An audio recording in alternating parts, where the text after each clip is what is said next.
Hi, I'm Corinne, and I will be discussing how GMOs are beneficial to the environment, livestock, and humans. As said earlier at the beginning of the presentation, GMOs are genetically altered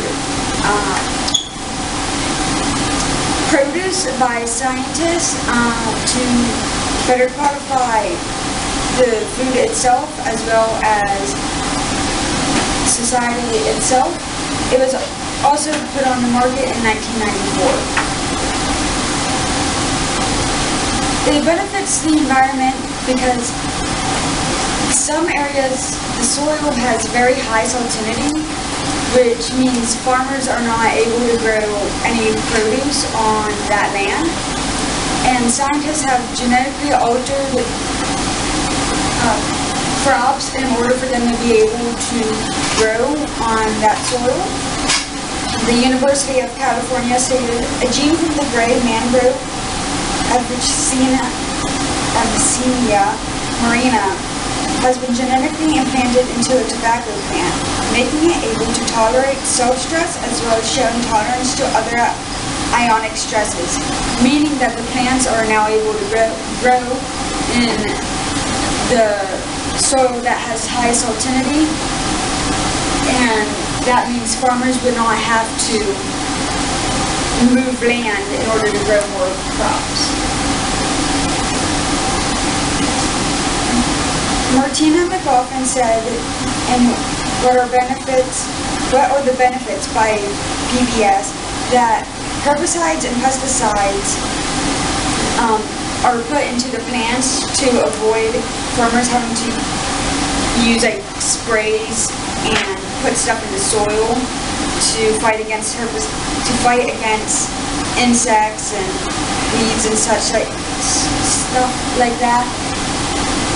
Scientists have also genetically altered plants so that they can fight against diseases themselves. And this means that the farmers won't have to worry about pests and insects and stuff like that ruining their crops. In the article GMOs That You Need to Know by Amy Petrillo and Robin Yamakala, they say that you can grow more crops on the same spot of land without having to constantly expand your land or totally move farming land, because the GMOs help the plants stay stronger and healthier while growing.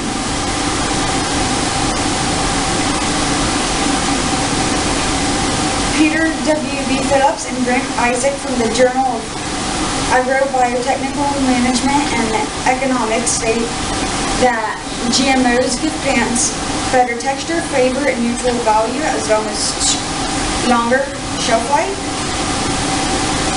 And the longer shelf life is not only beneficial to us, but it is also helpful for when shipping foods to developing countries that are struggling to grow their own crops. Benefits to livestock. Dr. Ruth McDonald says in her article, GMOs feeds are safe for animals, meat safe for humans, that majority of GMO crops are given to animals, which is also meaning the great majority of GMO crops grown in the U.S. are given to our own livestock to feed them. According to Ryan Bevell from GMOinside.org, most common feed ingredients for animals are soy, cotton, corn, canola, sugar beets, and alfalfa. And with all these ingredients and more of them because of the GMOs, we are able to feed more animals and in turn get more meat produced by them.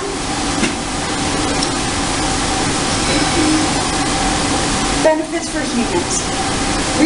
Research is being done constantly to have GMOs be more beneficial to humans, such as giving them more nutrients, as well as non-food sources in them, such as edible vaccinations. The University of California also stated The transgenic potato plants that have been reduced and tested successfully by utilizing a genetically engineered food to deliver a pharmaceutical immunization against diarrhea, meaning that they have successfully produced GMO in potatoes to fight against people having diarrhea, which could lead to more vaccinations for such as diseases and viruses. Not only does it have the potential of improving nutrition in the food, but it's also a health resource for humans that could very much help developing countries with vaccinations and such once they get to that point.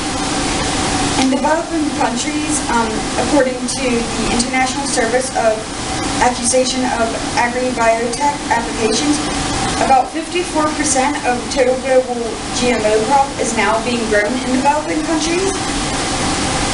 A significant increase to GMOs have been reported in countries such as Africa, Asia, and Latin America. So that means not only are GMOs being grown in already developed countries such as the US, but they are now expanding all across the world into areas that struggle growing crops for themselves. Conclusion.